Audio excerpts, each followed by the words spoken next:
Decoys are interesting. Some people hate them, some people love them, and you guys are in the love them category. And so I think it's interesting to hear what your guys' perspective is and how you guys are finding success using decoys. You hit it on the head.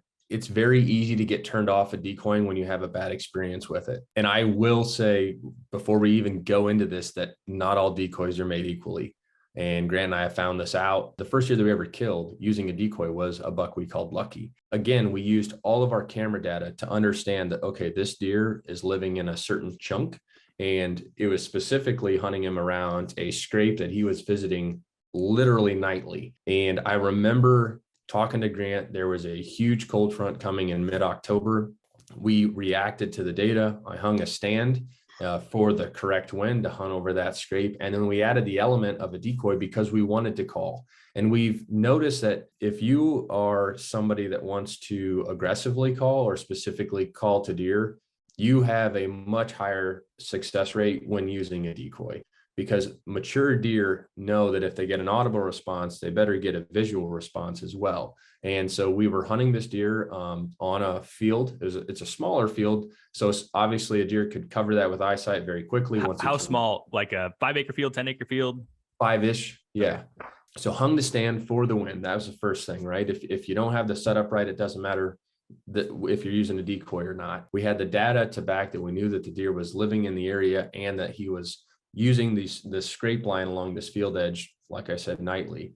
And we used a Flambeau Boss buck decoy, which if you've ever seen those, I bought this thing in college. It was clearance at a sporting goods store. It actually had a broken leg that I Jimmy rigged with some epoxy and some bolts. And those things are like a side of beef. They're huge. The posture is, I believe, incorrect for a lot of your calling scenarios, but you can tweak them. I think a couple things to note with your decoys, you need to make sure that the ears are pinned back. You need to try to create as normal of a response you would for a rutting buck or a aggressive deer, because those are the deer that are going to approach your decoys. They're not the timid, they're not the lovers, they're the fighters. So we had this decoy, we had him set up, and we had him set up in a way that we thought would work. And Grant did a light calling sequence. We actually we took the horns and raked them on a tree. We shook some branches like a buck was working a scrape. He threw out a couple light grunts and then just tickled the tines. And I bet it was 4 minutes. We had that buck pulled out of a bedding area. We believed he was within 200 yards of us, and Grant arrowed him at like 14 yards. And that was like our, oh my gosh, this works moment. But again, I think that a lot of guys have had experience with decoys of I guess lesser potency, and they're like, never again, right? Mm-hmm. The buck came in, saw it, and took off. We have now since changed. We're not endorsed or work with them in any way, shape, or form, but we use Dave Smith decoy. It's an investment. It is an expensive decoy, but it is shaped correctly, it's sized correctly, and we have had fantastic results with the way that we hunt with it. So we have retired Bucky, our giant 350-pound plastic buck, and we now use Tyson. So first things first, have a good one that's very realistic, have the ears pinned back. Now that buck, Lucky, paint that picture just a little bit better. So was it an evening hunt? Was it a morning hunt? What was the time of day? You killed the buck. With Lucky, Jake, going back to trail cameras really briefly, I feel like a thing that he and I really key in on is not just identifying the deer, because by the time we know we want to kill a deer, we probably have several hundred pictures of them. We know what they look like. We don't really care anymore about like gawking at his antlers, but looking at the timestamp specifically. So this deer was coming in just after dark. In our opinion, if a deer is coming in 20 minutes or less after dark, or returning by that camera 20 minutes or less before daybreak, then that is a good indicator that a deer is probably within 300 yards of that camera when it's laying down. If it's just walking at a very meandering, slow deer pace, which oftentimes I feel like bucks that are big and cautious typically tend to do. We looked at that camera data and we noticed that he was coming in plus or minus 20 minutes of daylight and daybreak every day. So Garrett hung that stand, and that was off to the east of us. So we hung, if you can envision my finger, where my face is at is essentially where we thought this deer was living, because we had a camera at this finger and kind of down here by my hand. Where my ring is at here would be the position of the tree that we hung in, and this would be the position of our decoy. So this deer, if he's living somewhere over here, We know we have a trail coming in right here. We know we have a trail coming into the field right here. And this is the trail that he's using right here. On that day, we had a northwest wind laying us out like this from the ring. Then from there, we rattled through the calling sequence. Like Garrett said, he comes out right here. We hear him about at this position because it was pin drop quiet. He circles the edge of this tree line that we were hung on like an inside corner on, and he sees our decoy. And then from there, it was game over. When he got to about this position, he saw our decoy, bristled up, and then started sidestepping slowly into the decoy. We shot him at about 14 yards. Giving a picture and like a really good analogy of like what Garrett said, the bubble, in terms of hunting turkeys with a reaper decoy, in terms of hunting bucks with a decoy, we believe that even the most timid of bucks, if you pop a bubble and you can get that animal within 100 yards of the decoy at the time where they see it for the very first time, you stand a much better chance than just putting your decoy in an open 500-600 acre open flat field and blind calling. Like if you can use topography changes, which we're going to probably talk about in a minute, to your advantage, or field edge cover to your advantage to hide the decoy until the moment where the deer approaches and steps out into the field, maybe comes up a roll or into a valley.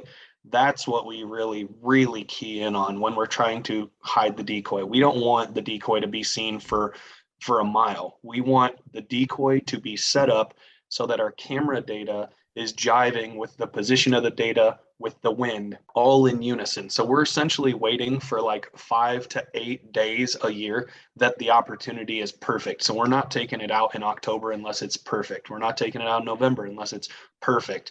And certain parts of the farm yield better. Like we don't tend to use a decoy in the woods. We haven't had any success doing that. Typically it's on some type of field edge scenario. That one of the reasons that deer closed the distance and sealed the deal was and walked through our shooting lane is because he saw that decoy, but it wasn't until he was in the bubble.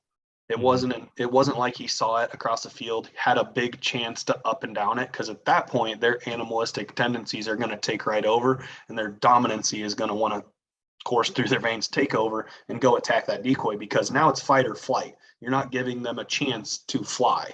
Looked like something resonated right there with you, Garrett, when he said fight or flight. Absolutely. I mean, you think about just animals in general and like the nature versus nurture, the fight versus flight response, and getting that to that reaction is key. You will have 1 out of every 10 bucks, I should say, that will come up and be like, maybe they just got their ass kicked a night before and be like, I'm not ready for another fight. But more times than not, when you have a deer, as Grant was saying, is inside of that bubble and they see the decoy, they have that audible response because typically we've sight called them in, and then the decoy is postured correctly, right? Like the Dave Smith decoy, his shoulders are rolled, his ears are back, his neckline is ruffled. It's an immediately jolt like, hey, I got to fight. Kind of like the same way that, you know, if you were in a situation, you turn an alley and like all of a sudden some dude's like yelling at you, you know, you gotta react. It's either stand your ground or take off. And again, most wild animals are going to, especially during those rut phases, that key peak rut, they got one thing on their mind, and that's fight or FUCK. So they're going to do one or the other or both. And so I think that fight or flight, as Grant said, is exactly what we're trying to promote and to push. Most mature deer, most territorial mature deer are going to take that response to get that imposter or that other deer out of the area to try to breed that doe. Yeah, I think those are all really important things. Now, when you say your calling sequence, I know you kind of touched on that briefly, but what does that typically look like, you know, a calling sequence in tandem with a decoy with all those things in mind? I think before we get into calling, Grant said it best, the setup is really important. And we prefer to see a long way, but we also don't want the deer to see a long way. So first we have the advantage of being in a tree, 16 to 20 feet up in the air. And then next we're going to be in an area where we can see a long ways, but due to, as Grant was saying, topography changes, rolls and hills, waterways, drainages, that deer will not be able to see the decoy or doesn't have a continued line of sight as they're approaching the decoy the whole way. And then when we set the decoy up, we always, and this is counterintuitive to a lot of people's mindset, right? And more times than not, when we're whitetail hunting, we want the wind in our face. We do not want the deer to be downwind of us. But when we're hunting with decoys, we set the decoy up so it is directly in our cone, in our wind funnel. And the reason being is that we have had almost every deer, with the exception of a few, go downwind of our decoy. And so at that point, that's my opportunity. I know this. I've watched this deer come in. There's no surprise that when he cuts our wind, they're not going to just run right away. They're going to maybe lock up or think like, man, that deer smells funny. That's your opportunity. So we set the decoy up downwind of us. We always set the decoy up quartering to us, usually pretty hard as well. We found that most deer do not come on a decoy head on. They'll actually sidestep really hard. You've seen those deer that like roll their shoulders and walk kind of sideways and they're eyeballing them out of the corner of their eye. That's going to yield you your best opportunity at a broadside shot.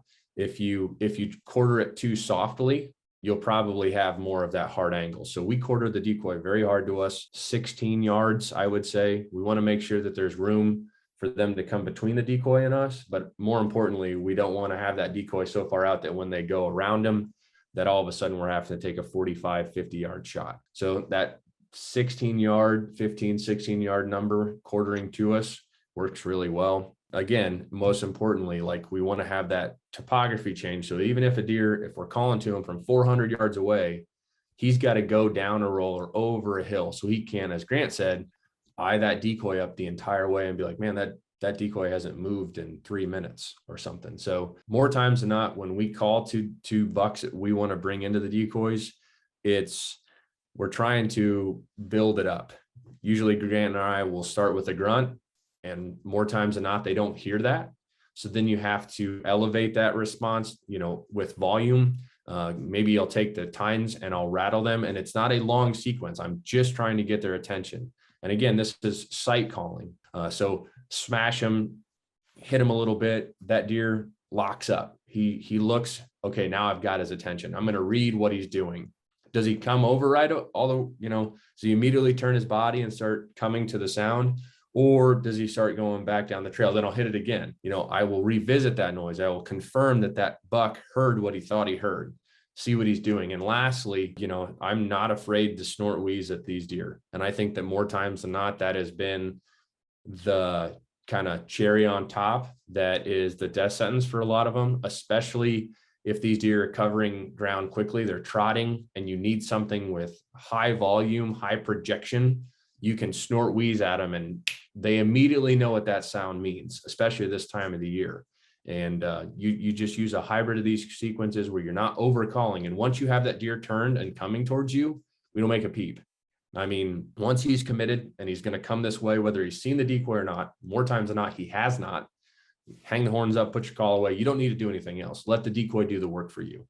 And I mean, it's some of the coolest stuff you get to experience, because once they see that decoy and they're inside that bubble, Grant and I have watched Grant specifically, man, he's got this recipe down, multiple big mature deer just posturing up, locking, sidestepping, bristle in. It's just a really cool experience to get to be there. Grant will talk about this too, that when those deers are so locked in, these buck are so focused on the decoy, they really won't even stop.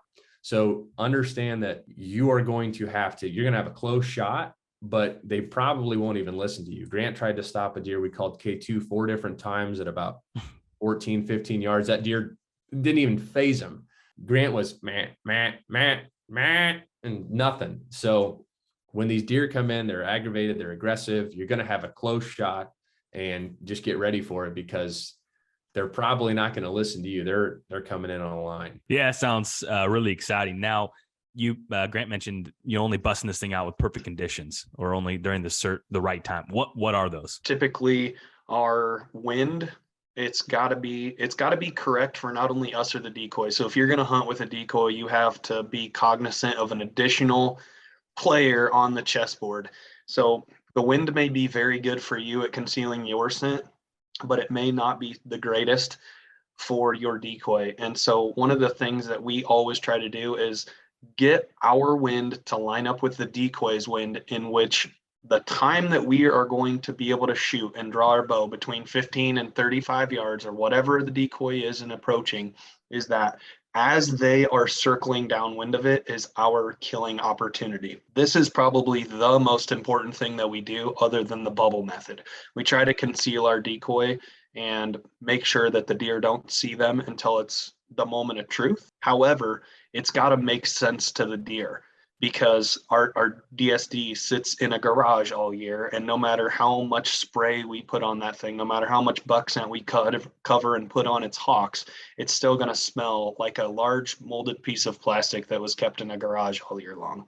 And that just is what it is. We're not going to leave that outside to sit all year. So when we're positioning the decoy, we are always making sure that when the deer is going to catch the decoy's wind, presumably when it's circling downwind or posturing up, it's walking through our shooting lane. And that has got to be paramount, because you can have a decoy all you want, and if it's in the wrong spot and it's not jiving with your shooting lane, then you're dead in the water. And if you just kind of look up here at my hands really quick, if my middle finger here is kind of where the decoy is, and our wind is laying out right here, we're going to make sure that if our stand's at the crotch of this V, that we have an opportunity to kill them in this range, and that it's not shifted, because we have made that error early on when using that before. And we'll have a deer that's killable, dead to rights, within 20 yards of our stand, but it's not jiving with our shooting lane. So we always make sure that when we are setting our decoy up, we have a wind that's acceptable for us, that's blowing basically towards the decoy. But as the deer is being lured in from the area which we think he will come in at, that he's cutting our wind when we want him to cut our wind. So he feels completely safe, like there's nothing out of the ordinary until that point. And now he knows he's screwed, but he's catching an arrow simultaneously as that's all happening. So we're very cognizant of that. And going into that, you cannot walk across that area prematurely with your boot tracks. And we've learned that as well, because a mature buck is going to stop on a dime when he catches boot tracks. Ideally, the decoy can distract him for a long enough period of time to mitigate that. But we always try to follow the edge of one of our, we always like talk about our scent cone, kind of like a conic shape in the form of a V, blowing and dispersing scent. And we always make sure that our boot tracks are on the edge of our scent cone that is furthest away from where we think the deer is going to be. Because if we just trounce through a field and that deer cuts our tracks 60 yards away, he may never approach a decoy because he's already tipped off. So we're very cognizant of hugging a field edge tight, or coming through the woods, or doing something that alleviates our ground scent being caught before he even enters the opportunity to catch our wind. Because if you cut your wrists before the opportunity even happens, and you're dead in the water. So we're always super duper thoughtful of the way we're actually tippy-toeing into the field in the morning to set this up. And when we talk about a perfect scenario, yes, typically we're setting our decoy up in the morning. All the bucks that we've killed with a decoy have been in the morning. I think 5 of them that we've killed, every one of them's been in the morning. Except for Crunch. Crunch was in the evening. 4 or 5 in the morning, or have you 4 or guys 5 in the morning. Break down some of those locations a little bit more, if you don't mind. Is it on the edge of a food source, or is it on the edge of bedding with just a transition area where there is no food, or what does that look like specifically for that ideal morning setup?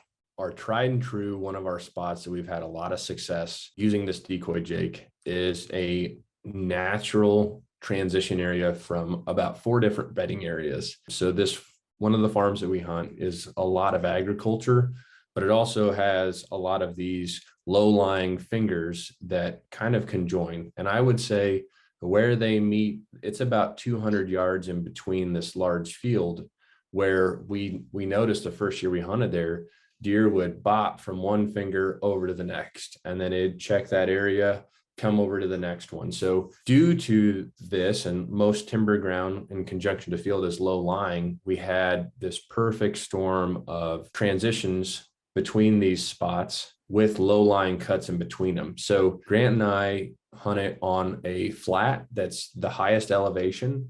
And we actually have to only hunt it with a southerly wind, the way that we need to set this up. And we will hunt there, like I said, roughly 16 to 18 feet in the air, which gives us that extra 16 feet gives us the advantage to see down in most of these small low-lying cuts that these bucks use as they're cruising from one timber through the waterway, jumping across the roll of the field into the other one. So we can see them, but they can't see the decoy, because if you're on the field, you can't see down into these rolls. I would say that we can see 200 acres. Grant, is that what you would think? That's a lot. And it's a lot, but the important thing is that the deer can't see. Correct. All of it. The field is large, but like I said, due to the way that it lays out, there's a lot of rolls in it. We would approach, just as Grant said, we'll set our decoy out, walk our scent line straight back to the tree. I think this is an opportunity to say that we do this in tandem. It's very important. You think your decoy is where it needs to be, and then you get back up in the tree and you're like, shoot, I'm off by 10 feet. Almost always one of us will be in the tree and, whisper or hand motions, whatever you need to make sure that decoy is set correctly, because of the importance of those windows on both sides of it for your shooting opportunities. Because we're playing with a very small margin of error, as Grant said, with that scent cone. So you understand that we can see a long ways. We're in an area where we know deer will travel. It gives us the ability to see them before they see the decoy or us, to sight call to them, and then let them have their fight or flight response. Once they come out of a waterway or once they come over a hill, they see the decoy, and then we promote that response. I think too that the reason we've had probably more opportunities in the morning than in the evening is just due to the last several years we've had warmer than most Novembers. So deer activity has been heavier in the mornings when it was cool. So I think you would have this same response in the evenings or even midday. In fact, Grant and I had a really cool encounter with the deer that we didn't know if he was a shooter yet or not. And we moved on him in the middle of the day and put the decoy out, called, and actually brought him in. And that was, 11 o'clock, Grant? Yep. And so this strategy can work at all times of the day. I just think that more of our opportunities have happened in the morning due to increased deer movement. What are some of the dates that you guys have been successful on those five hunts, like actual dates? From October 20th, Jake, till November 12th. That's the window. And typically we like to do it in the morning too. Like our actual calling sequence, I've noticed that people ask us, like, when do you call? How loud do you call? We call at the first sight of camera light. So we film our hunts, and as soon as we get enough light that it's not grainy, we're calling. So we're calling basically at the beginning of legal time with our ISO cranked all the way out, just to make sure that typically in the morning, that's when your wind is the flattest anyway. So we want that call to really shake out there and make some noise and draw these bucks in, because in this situation, it's kind of like you're up in the ante. You're not just necessarily blind calling because you have that visual for the deer. So every day that we bring our decoy with, we're aggressively calling, and we're calling every about 30 or 40 minutes on the minute, pretty much all day long, if we think it's going to be a good opportunity. Like our sequence, like Garrett was saying earlier, it's wham, bam. And unless it's in October, we're aggressively beating horns together.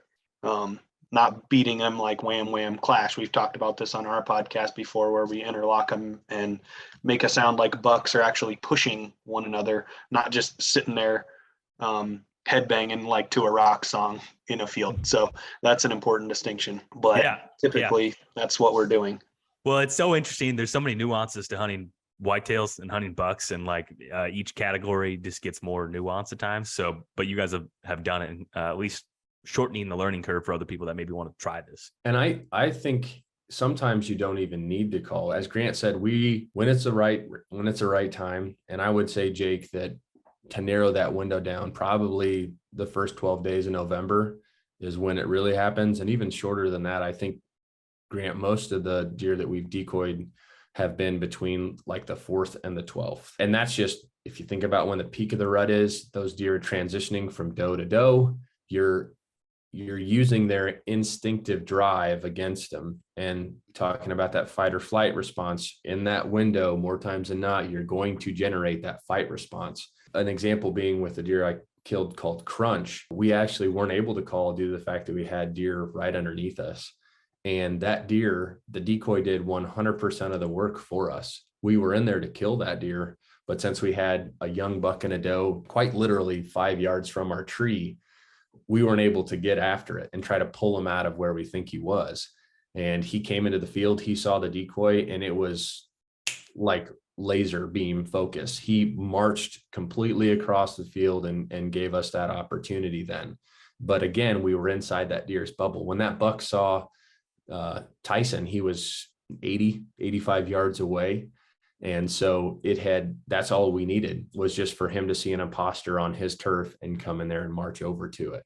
With the cool thing, so if you go and type in these keywords on YouTube, you can probably watch some of these hunts specifically too, and watch how see. It's so great to talk about it, but sometimes it's even better to actually see it. And I'm sure you guys explain in some of those videos as well on your guys' YouTube channel. Well, if a picture is worth 1,000 words and a video is worth 1,000 pictures. So if you don't think that this works, man, I mean, literally every one of these deer, you can watch us kill them with the decoy. Yeah, that's really awesome. Anything else about decoys? I want to talk a little bit about your guys' firearm setup. Anything else? Otherwise, we'll get right into that. I would say that a decoy, give yourself a little bit of grace with the learning curve as you get better at identifying the scenarios like we're talking about, and better at using topography, better at using the wind direction and knowing where it's going to be in unison with your shot window.